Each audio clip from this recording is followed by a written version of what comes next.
Makadiniko, Sabina's friends. Yes. Hey, thank you very much, Vanvese. You're welcome here. Boeing777, Pindai, Regandimbo Kosoraga. Hansi Shipa, I didn't know medicine. I just have it so. Shipa would in the medicine.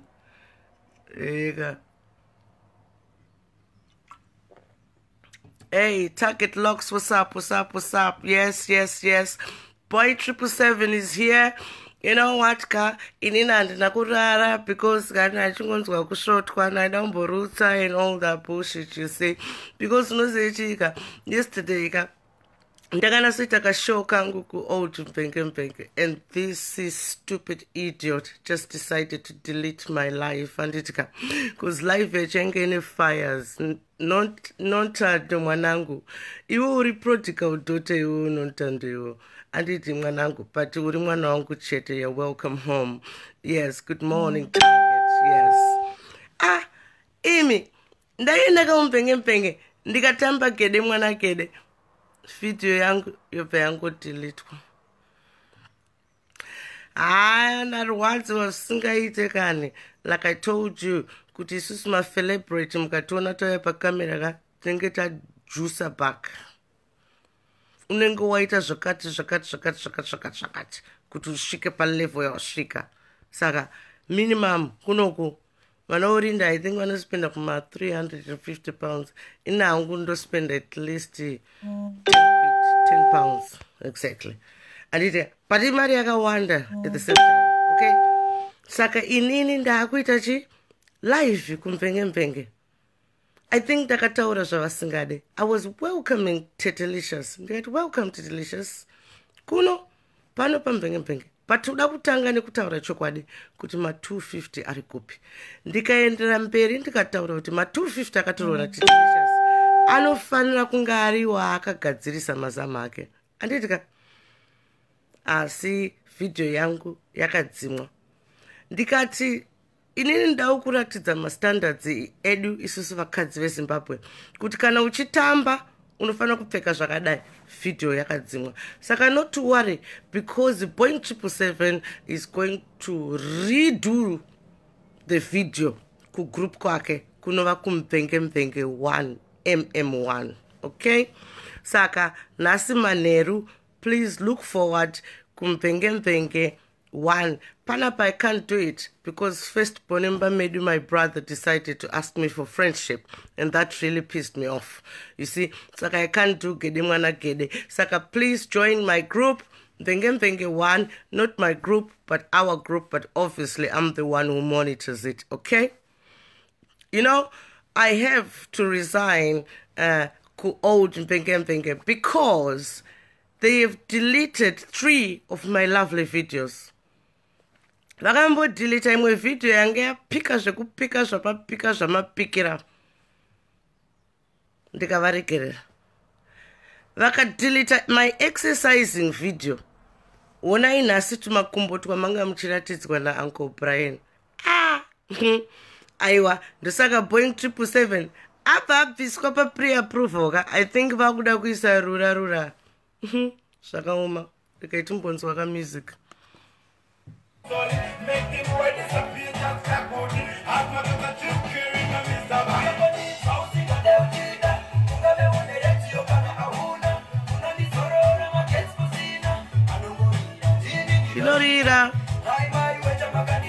Dia.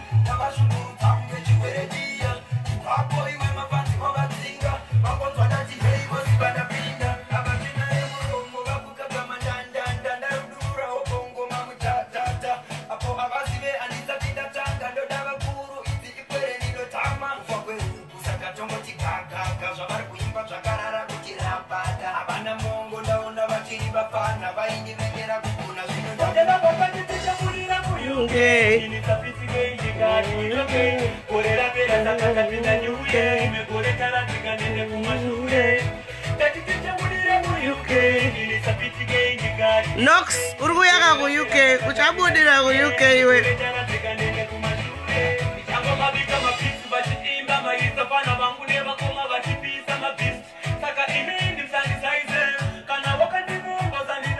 Oh yes, it's a Saturday morning. Those are tinoita pan is na Boeing. Shamwari zangu, my real friends.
Zurunakitsa ishi.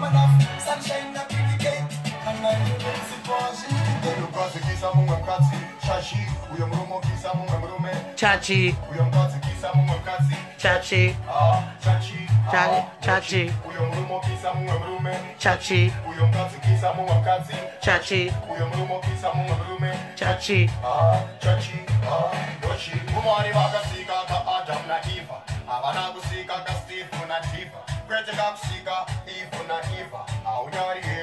Uyu wakashiba.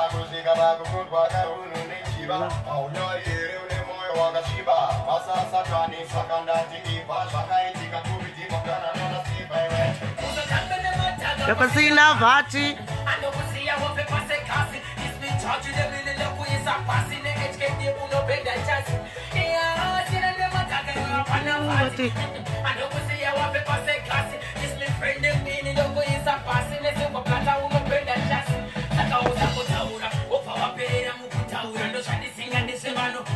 Tatelicious, my 250. Calling. Recall 250.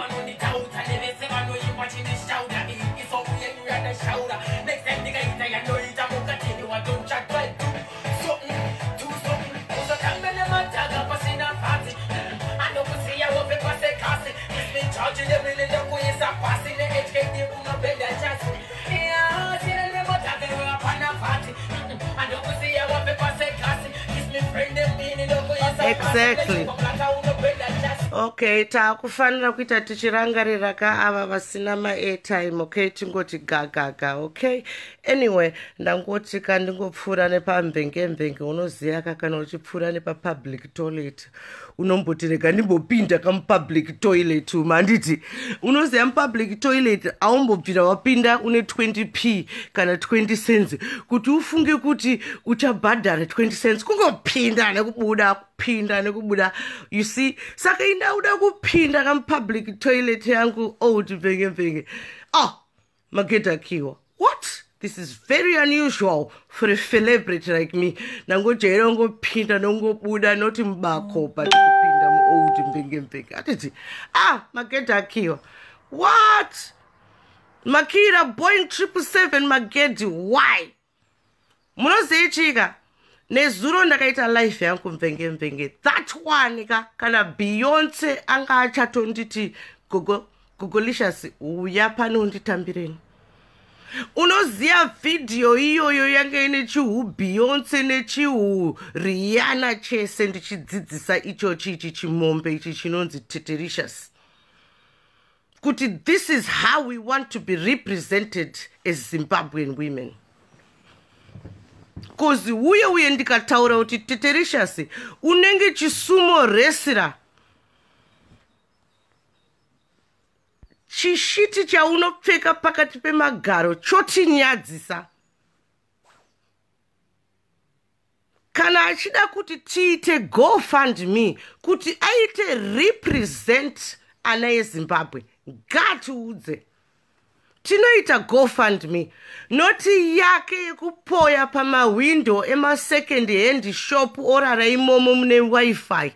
Ndosaka muchiona macheya achichinjaniswa blue, green, chimwe chikara, blood ox.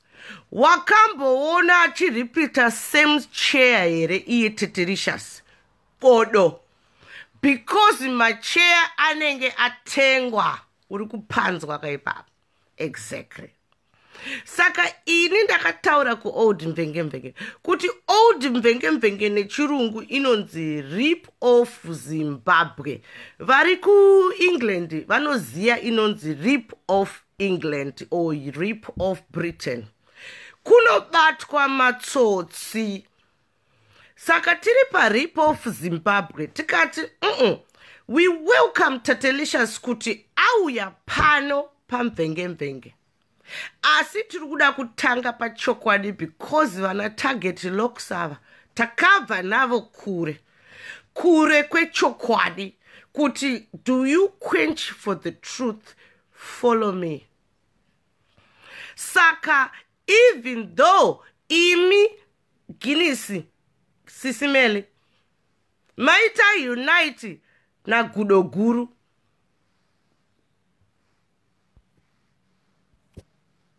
hazvireve kuti tese tinoita unite. Favorite number yangu yo 88.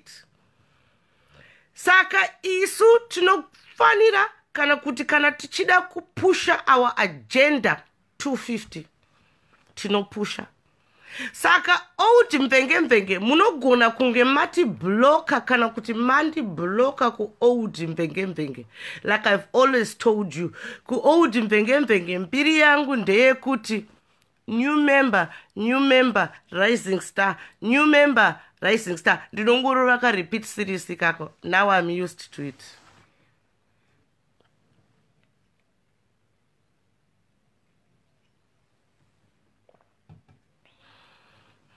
Saka tiri kubvunza kuti uyu kudoguru anonzi Tatelicious koma 250 ari kufunge chii nezvavo.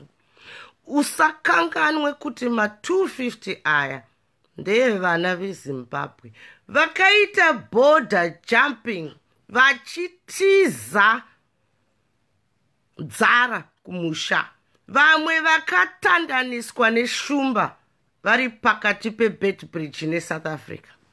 Saka iwe Tatelicious ochifunga kuti waakutora mari 250 iyi kune vanhu ava wakatora ma 250 50. Saka 250 multiply by 50.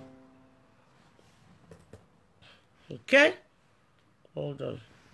250 multiply by 50. Ndo vanhu vakabirwa mari.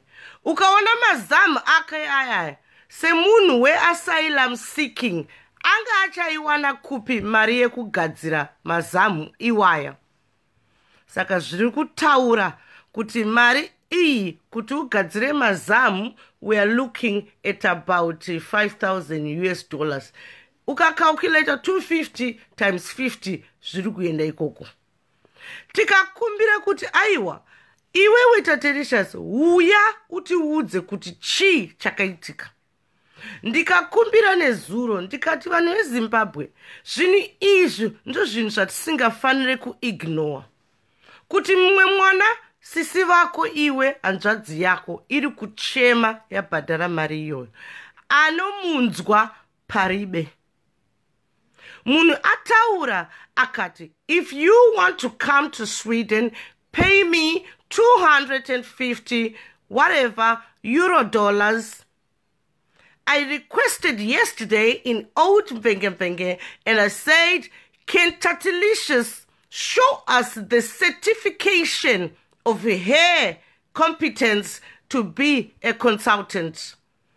As a personal trainer, I am a consultant and I am a trainer. Okay? Kune mamwe masurgeon, consultant, and an operator. Andidika. Exactly. My lawyer, consultant, and okumirira in the court. Okay?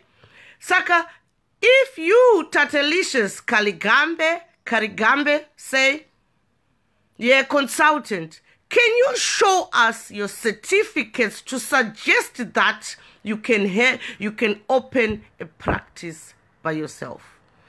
I then gave a further example that fitness instructors in the gyms only clean the equipment.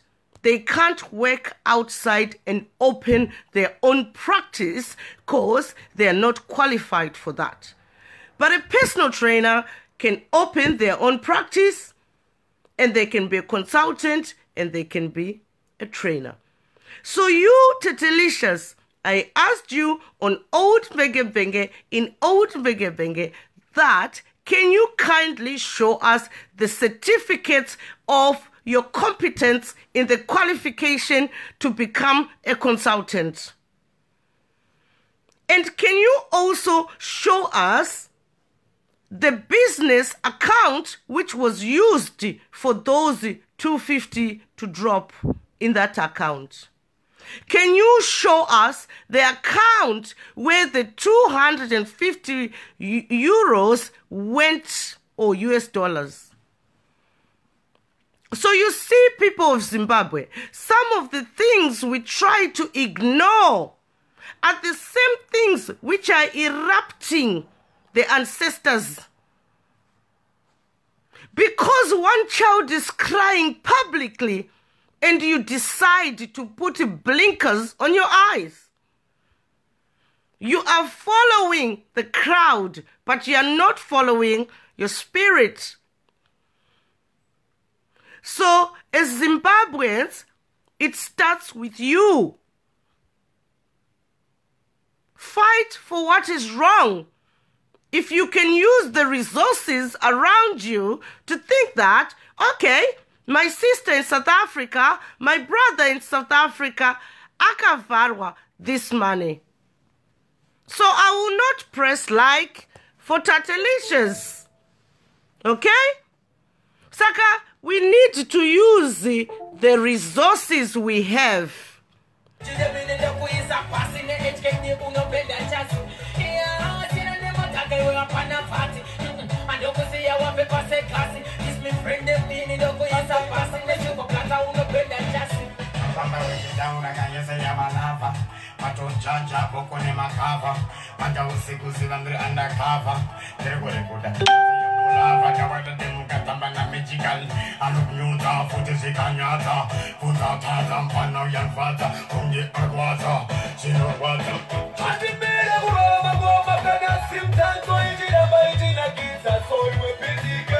How could you get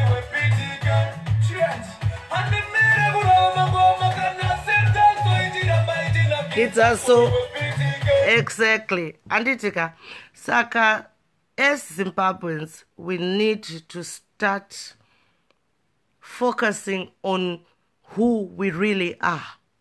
I know we're very tolerant. We are tolerant to the point that we've run away from our own country. Okay?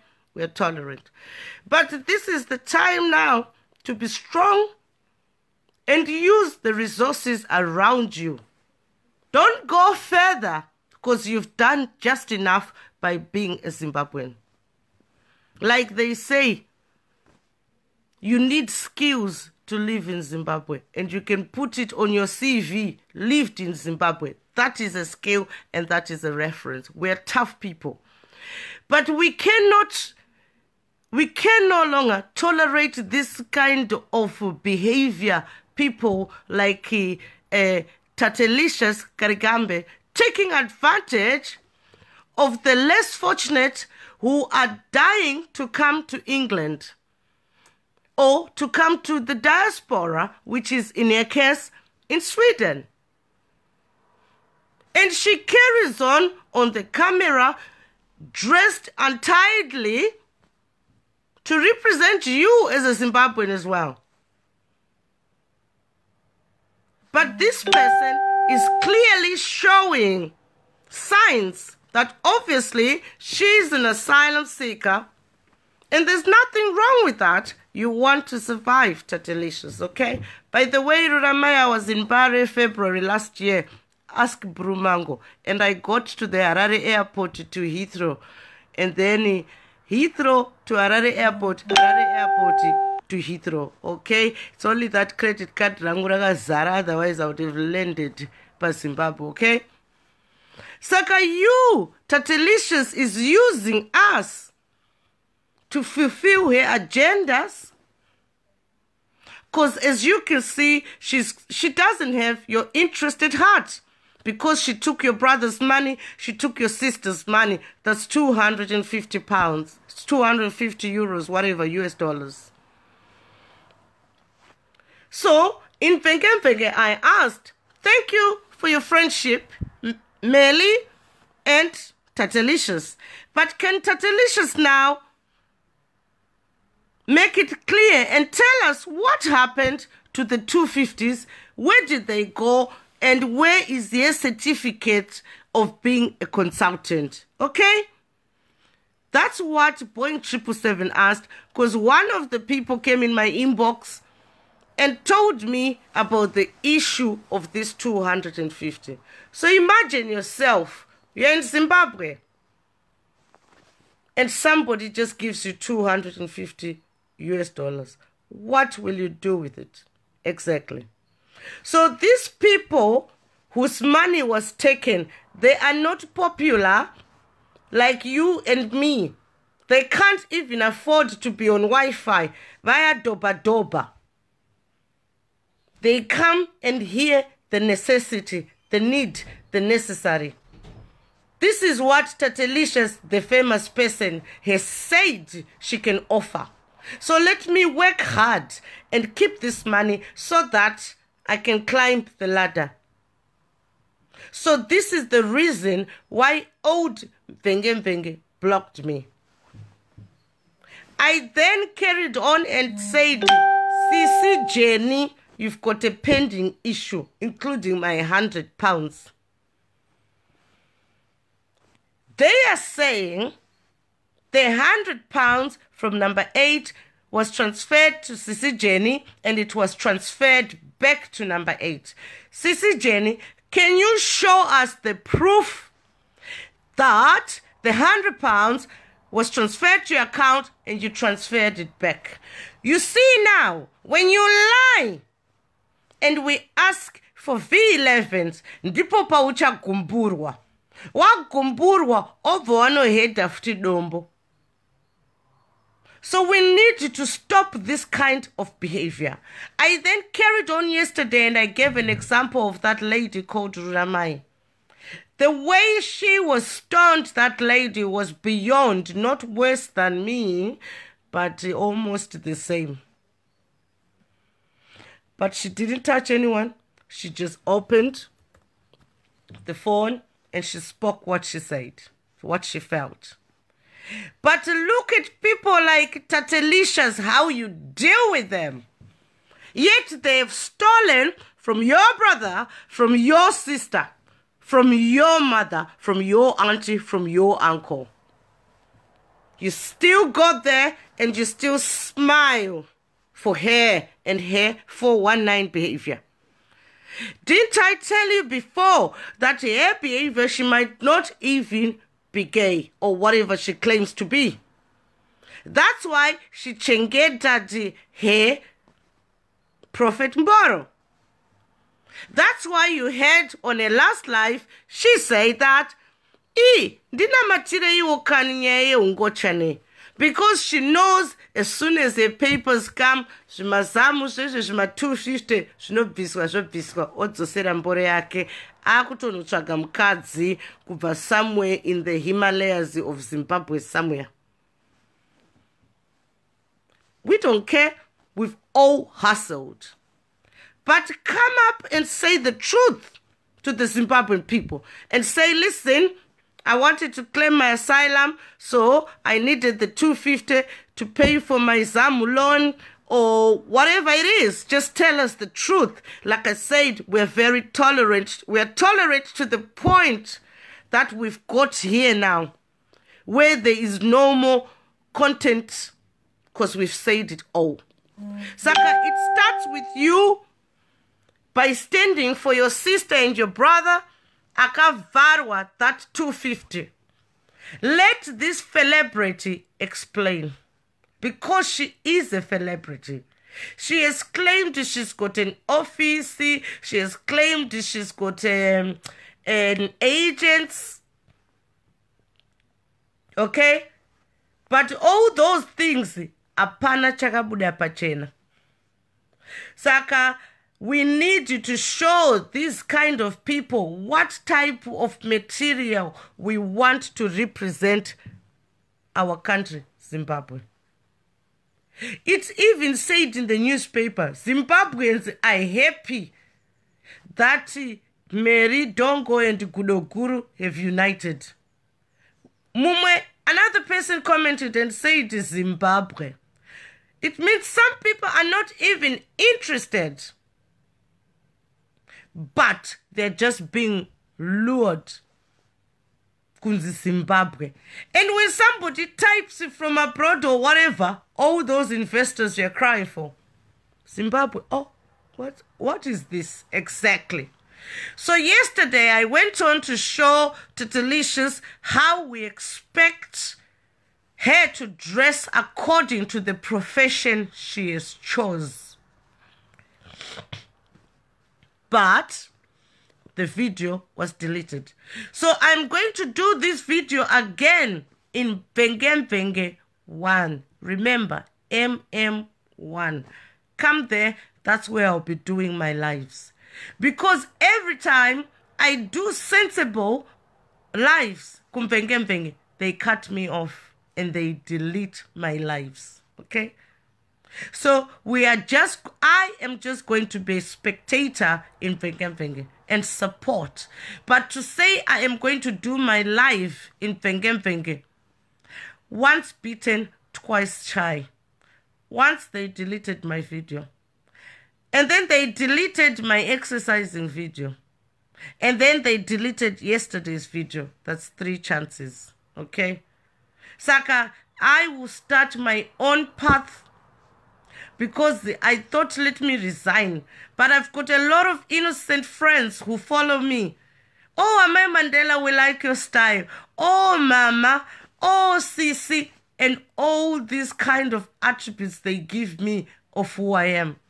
So I keep, okay. So what I'm going to do now is to start not firing my own group, because like I said, I am not Sisimeli Manoita jig jive. Okay? If you want to jig jive, you come, you put the camera on, and you jig jive yourself. Okay?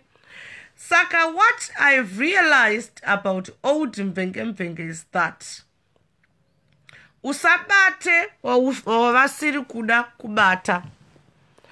Asi nyaya dzana number 8 dzinogara dziripo. Nyaya dzana nhingi nana nhingi dzinogara dziripo. Asi ukada kubata the honest truth vanoramba. Vanoda kuti urambe uchingoita kunge zikubenzi, uchingopepereka kunge benzi. Anditika. Saka, we don't want to fall too far from the topic. Kuti Tatelicious ma 250 evanhu uri kufunga chii nezvawo. Okay? And I made it clear kuna Tatelicious kuti look at you. 311 likes. 7,000 comments. 43,000 views. What does it tell you? Boeing777 just did a picture for you and it was over the likes ya wakapiwa iwe. Andite. Saka uri kuona kuti wa irrelevant. Wa irrelevant in a way. Saka, your time has come, Tatelicious, to open up and tell people the truth. And isusu maZimbabweans futi ngatichireka kuramba tichitolerate zvinhu zvisina nebasa izvo kunazvona kuti listen man, uyu akakanyawe man, why did she do that? And then she's coming up a camera kuita kunge zvinonzi hazvina basa. Okay, saka fungo wega kuti you know what ka, for that person akatorwa mari yake ka andichapress off to like. Okay, saka ndiyo nyaya yandangoti ndikudzei kuti ndablokwa futi kumvenge and asisina basa because my videos angu inini rikanzatauri nyaya yacho nayo rikangosiyana nayo. I will carry on doing my videos. I can even do them privately and express myself yozouya yaku YouTube. But I must respect Sabina Ruiz's friend, Boeing777 vari panapa. Ndo vanchaitira my life. But I can't do my lives panapa pandiri kuita panapa. Ndinoita my lives angu ku MM1. Okay? Okay? Neku YouTube. Saka ku YouTube, go ku Truth Comedy. Okay? Truth Comedy. Subscribe. Subscribe ikoko. Kuitira kuti mukaita kana 1000 ka indinowana baki. Munofunga nongoramba nchikoita zvemahara. Ona oma akuvharwa futi mari na Tatelicious wacho. Because haasi kukudza ichokwadi. Endai ku YouTube muno subscribe Truth Comedy. Dite mari. And then I can reach out for you. Those ones who follow me. Pasina kuvharana. Murikuona panoitika ipapa. Saka imu mukandifollowa mukangoita 1000 subscribers ndakutobhadharwa bhaki. And then takubatsirana. Auone kuti takutotora mari kubva kuvarungu than kufonera kwamunoita varungu mapurisa and all that rubbish. Exactly. Iwewe Tatelicious kupfeka kwako kwekwe nhasi futi manheru ndichakuratidza kechi2. I'm going to redo the video I did ku MM sisimeli yakabviswa kana isiri mhosva yenyu kuti makabvisa video yangu. I'm going to redo that video ku MM1. Mona soona iwewe Tatelicious what we expect kuti mukadzi wechiZimbabwean anofana kuti representa sei. Anditika vanhu vakatorerwa ma 250. You need to understand this is Facebook. Ndosaka muchiona iye Tatelicious wacho ana kuuya ku England because fame yatinayo panapa kunze kwa Boeing777. Boeing777 anogona kufarirwa nevanhu because Boeing777 munhu wevanhu. Asi vana Tatelicious vai avachaziya kuti vari popular pakadini. Pamwe ari popular madhodha akakanya iwayo. Saka ndosaka akakanzura yekusouth ho kana kuti maproducers akatiza. Kuzi kana neniwo ndakatonamata ndikati gadzi iri rakatamba nematuzvaro. Saka pakumhoresana paipai waenda ikoko kuSouth Hall. Munomhoresana sei? Unenge uchitopusha karudo. Iwe umhoresa, iwe ndosumhoresa. Vanhu maakutopushana. Kutya kumhoresa maoko aiwo Tatelicious cause akakanywa matuzvi. Otozonzwa crowd yeZimbabwe pakaitika stampede. Nekutya ruoko rwaTatelicious. Akataura akati, I will not be living in people's houses. I will be living in a hotel. Kondiani kwanga chakupinza mumba make. Iwe wakakanyana nematuzvi. Apa unoita blow job usina contraception. Apa une chirwere futi. I respect vane chirwere and vano respect of chirwere chavo nevanhu. Asi iwe Tatelicious wanga uchafunga kuti uri kuenda kupi? Wanga uchafunga kuti wanga uchapinda zveshuwa mota yamai Mandela iwe paumire ipapa. Hauna kana mota ye$500 US. Wakuda kupinda mumota ye $30,000 US. Who do you think you are? Uri kuona reality yakukurova manje. Saka kuti tikufarire, you must repent manje. Handitika ochita chi? Ochiudza vanhu kuti mari yandakatora ndakaba handina business account. I am not a consultant because inini changoramba chikuita mavideo iwaya. Tatelicious ma 250. Can you please? You are not a consultant. You are not a lawyer. You defrauded your own people because of the weakness. Okay? Saka maZimbabweans zvakuti ratidza manje kuti as a Zimbabwean nation how people are now looking at us. Kuti anyone can just come and make a lipstick and say it will heal some particulars. Anyone can just come and claim 250 money from you. Someone can just rise from the dead, Elliot. Okay? Saka Zimbabwe tiri pakaomarara. Saka we must use the resources we have. Right now, you've got the phone. Yauri kunduona. Kana usingade unobva wangobva pa live. Ndosarwa ndane vanhu 2. That will teach me a lesson. Okay? Then vanhu vakavharwa ma 250. I'm trying to tell you kuti zvinhu zvamunoona pama live pano hazvisirizvo in reality kunze kwangu ini mai Mandela Boeing777. Anditi muri kuona kuti ndakarara mubhedha mangu munomu. Anditi muri kuona madziro aya exactly. Iwe unenge uchingoratidzwa kakona. Anditika muno ndimo mubedroom amai Mandela ndakupinza. Wakambopinzwa mubedroom maTatelicious. Iwe wauda mupa 250. Office yaunenge uchiratidzwa yeye kunzi ndiri muoffice. Mawedza anenge anzwawo kumasendrain uko. Anditi iwe wakutoti akapenga. Mbatya dzaakapfeka hadzisisiridzo dzataakupfeka generation inoyi. Kana ini Tatelicious wacho inga ndinotomborovawo kamarebhuru. Exactly. Imbatya dzaanotora ku-second hand shop. Okay? Mari ari pa-asylum money. And hazvina kuipa kuva ma-asylum. Tese takatiza nzara. Ini hangu handisa asylum. Ndakangoti ndoda gold rangu. Full stop.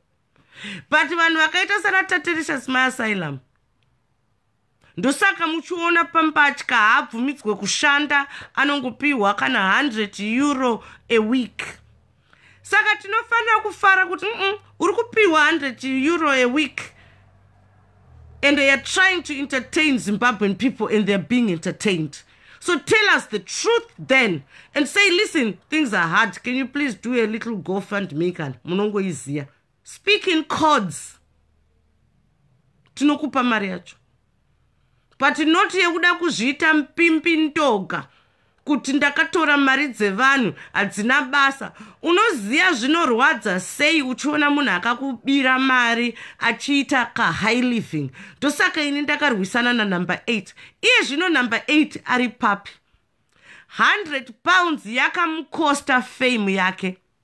Iwewe ma 250 ako Tatelicious achakukostawo fame yako. Usakanganwe kuti vanhu vauri kunetsana navo vana Boeing777.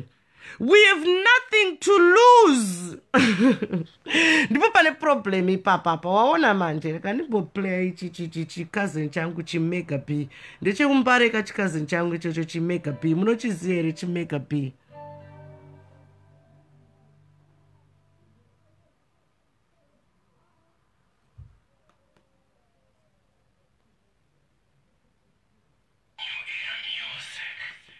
Not guilty and new era. Yeah.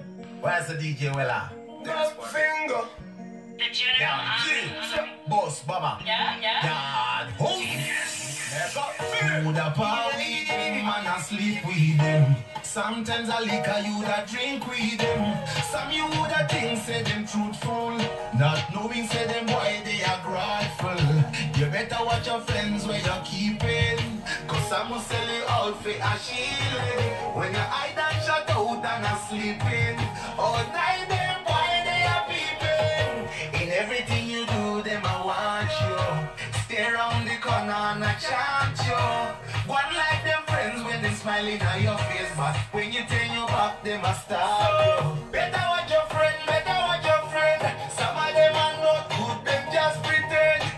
Better watch your friend, better watch your friend. A true friend will be there for you till the end. Better watch your friend, better watch your friend. Some of them are not good, them just pretend. Better watch your friend, better watch your friend. A true friend will be there. Exactly. Saka vanhu vanga vachitonzi inini Tatelicious, I'm your true friend, I'll bring you to England, okay? Saka please Zimbabweans, I'm begging you, it's not for me, it's for other people. I've never asked for me, have I? Ndakambokumbira for me here inini. Yes, ndakambokumbira ka one before you even knew me ndiri haiti tikabatsirwa zvikapera. But now I am asking for these people who don't have a voice. I have a voice. You have a voice because you can type here and you can speak how you feel. My messages esaya ndikuaona asi kuti ndikupindurei one by one, it makes me kuti ndisapase the message. Anditika saka I love you all to the power of 10, okay? But I can't reply my messages ese. Anditi saka Tatelicious, please tiudze chokwadi, okay?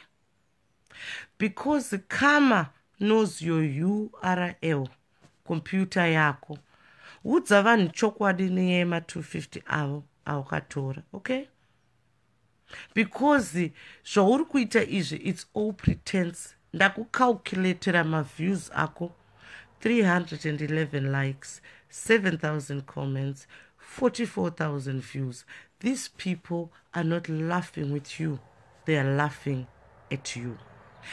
Vanhu vakapawo vanhu mari pano pa internet, you need to be careful kuti mari yamuri kupa munhu wacho madiga deep inside here. The best thing is to Google that person and Google the company, because kana munhu akutaura kuti they're a consultant, it means that they've got a business running, okay?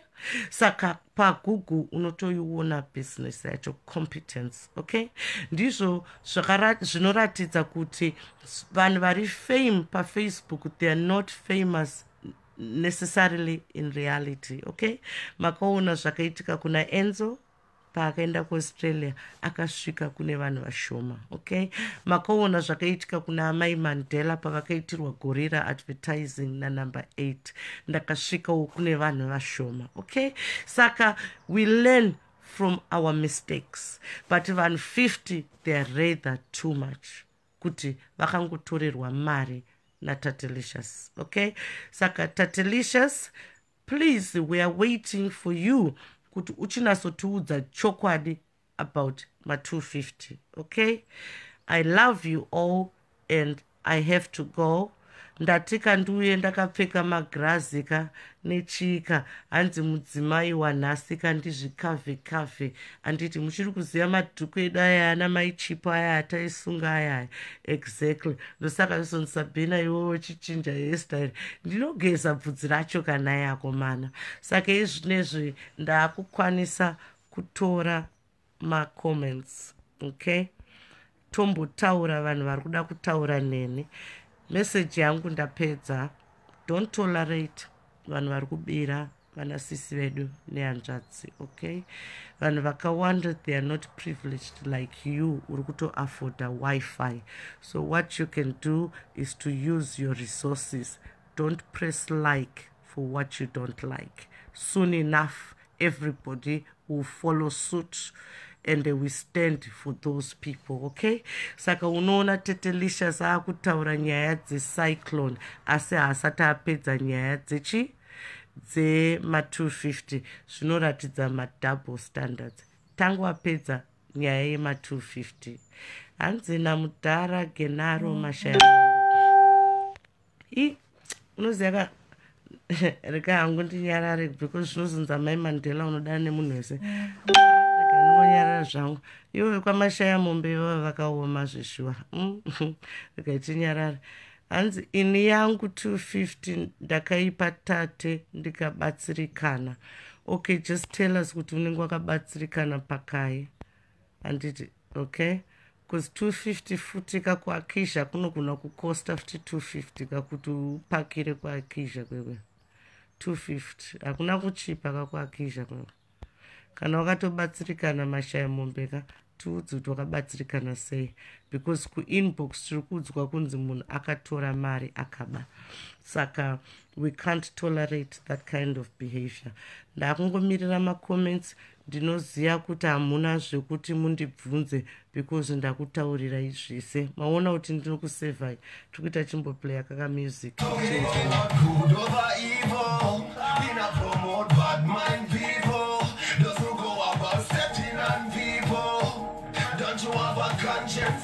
Take care of the human being. You will. Are you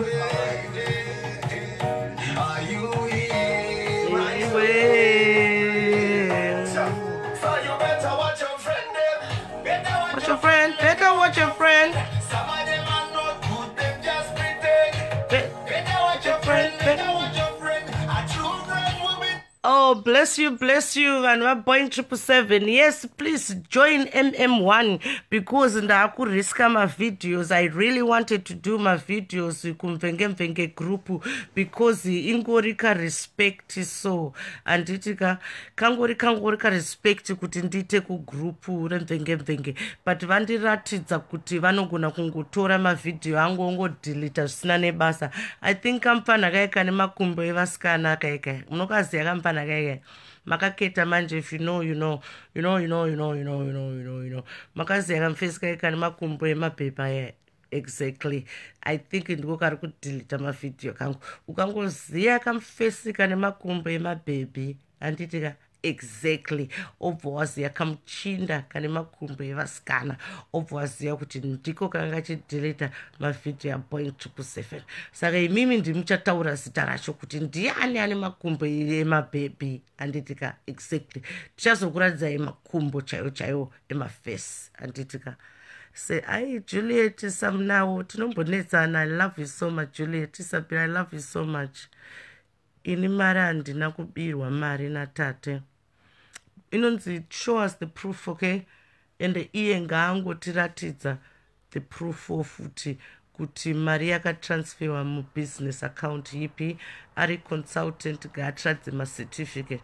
Imimi mukati Sabina Boeing777 trukudawo ma certificate ako personal training. I should be able to release them or I release them kune munhu wandino respecta kuti azokudza kuti ayo akaona. Okay, that's it. I paid for consultants and I got no complacency. Iwondo kuziya mudhara mashaya mombe. Exactly.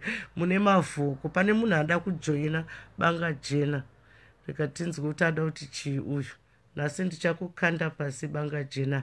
Hapana answer pa banga jena. White knife, where are you? White knife arida kuuya eka.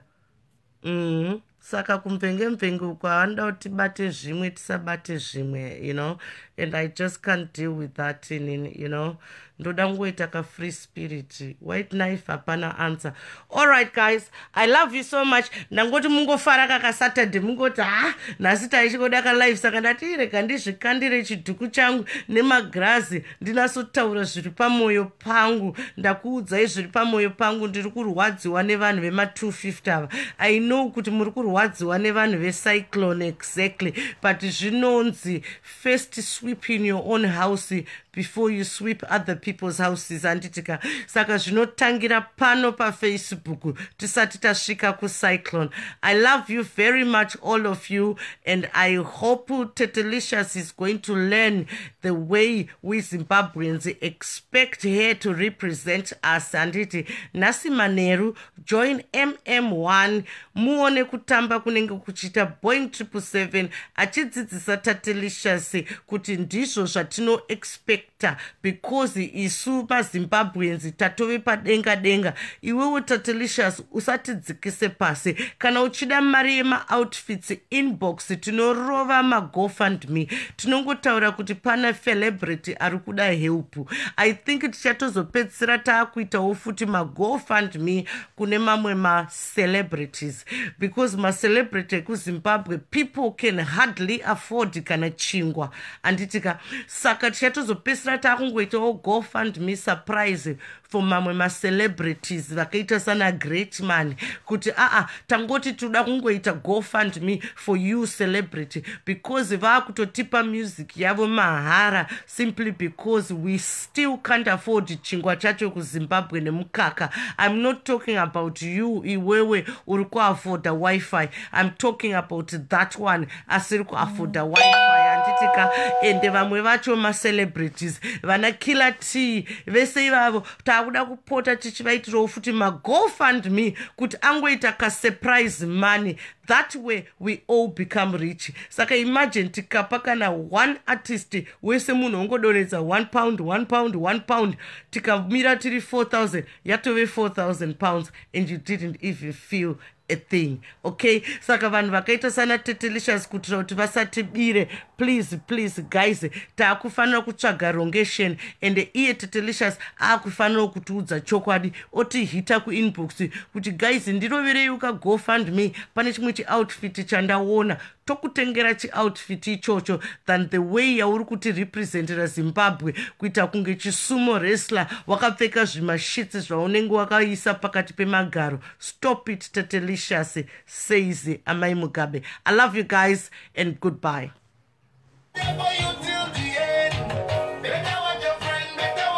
Bye bye. Want your friends better? A true friend will be there for you till the end. Apart with them and I sleep with them. Sometimes I liquor you that drink with them. Bye bye. No to fraud. No to fraud. No to fraud. Bye bye. I love you guys. Bye bye. Okay, join MM1. Okay. Tichivaratidza zvazvinoitwa.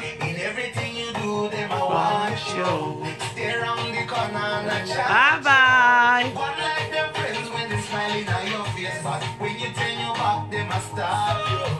Hey, big up Tyra, big up Tyra. Ndakataura na Tyra, love you my mofela. Yes, aiwa. Ndakadakanganwa, ndakataura na my mofela. Love you. Pasine mandu. Better watch your friend. Love you. 1, 2, 3 and goodbye.